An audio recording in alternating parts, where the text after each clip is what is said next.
সাবাস সাবাস বাংলাদেশ। সংসদে এবার শক্ত একটা বিরোধী দল যোগ হলো। বাংলাদেশের বুকে স্মরণকালের শ্রেষ্ঠ বিরোধী দল। রাষ্ট্রপতিকে পর্যন্ত ছাড় দেওয়া হয়নি। বিরোধী দল সহ এনসিপির নেতারা এবং বিশেষ করে হাসনাত আবদুল্লাহ স্পষ্ট ভাষায় স্লোগান দিয়েছে ফ্যাসিবাদের বিরুদ্ধে স্পষ্ট স্লোগান দিয়েছে সংসদে দাঁড়িয়ে।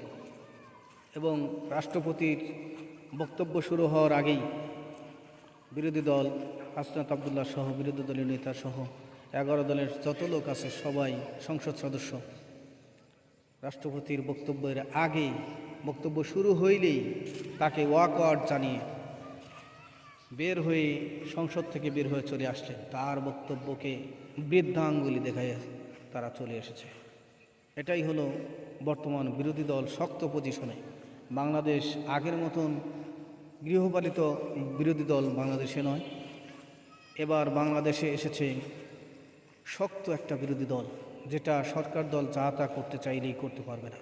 বিরোধী দল শক্ত অবস্থানে প্রতিটা কাজেই এভাবেই প্রতিবাদ জানাবে ইনশাআল্লাহ।